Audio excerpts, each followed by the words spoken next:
এই দিক দিয়ে আসেন তো, এই দিক দিয়ে আসেন। মানে আপনার কোমরের সমস্যা না পায়ে? মানে পা আর কোমর এই দুই জায়গাতে সমস্যা। আপনি কি গাড়ি চালাইতে পারেন না? কারণ এই জন্য ঠেলে ঠেলে নিয়ে যেতেছেন। এই আইসক্রিম গুলো আনছেন কোন জায়গা থেকে? কাশিগঞ্জে সাইফুলের মানে কাশিগঞ্জ কারখানা ওইখান থেকে আনছেন। এগুলো নিয়ে যাবেন কোথায়? উনি কাশিগঞ্জ থেকে এগুলো নিয়ে এসে এগুলো নিয়ে যাবে বাইপাস, মানে ঈদের ভিতরে ওইখানে ভালো বিক্রি হবে। এগুলো আপনি কষ্ট করে ওইখানে নিয়ে বিক্রির দরকার নাই, আমি এগুলা কিনা রাখি। হ্যাঁ, কিনা রাখলে কি আপনি খুশি? খুশি ভাই। ধরেন আমি কিনা ফেলাইলাম, তাহলে কি আপনার ওইখানে যাওয়া লাগবে? না, যাওয়া লাগবে না। এইখানে যতগুলো আইসক্রিম আছে, এই যে একটু আলামিন একটু ক্লোজ করো, দেখাই।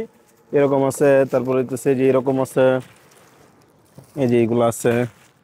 একটু দামের দিক দিয়ে মনে হয় যে এইগুলো একটু বেশি। হ্যাঁ, এগুলো সবই তো স্যাকারিন মারা, বুঝি। যাই হোক, ওইগুলো এত ভালো না, ওইগুলো আমি ভালো করে বুঝি। এত যাই হোক, সবগুলো আপনার কত দেওয়া লাগবে এগুলোর জন্য বলেন তো? হ্যাঁ, 1500 টাকা দিব।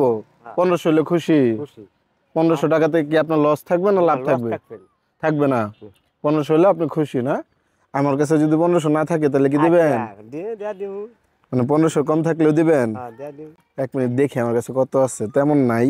5 6 7 8 9 10 11 12 13 14 15। মানে কপালটা কি দেখছেন? আপনি এটা রাখেন একটু, আপনার 1500 আপনি একটু টান দেন, একটু ক্লোজ করো না।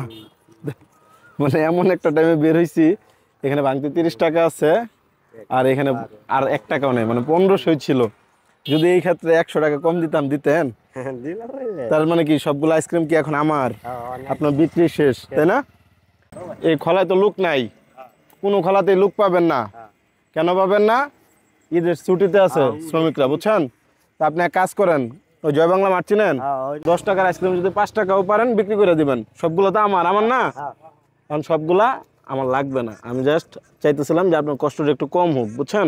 ভালো থাকেন, আল্লাহ হাফেজ। জান গা তাহলে আসতে ধীরে।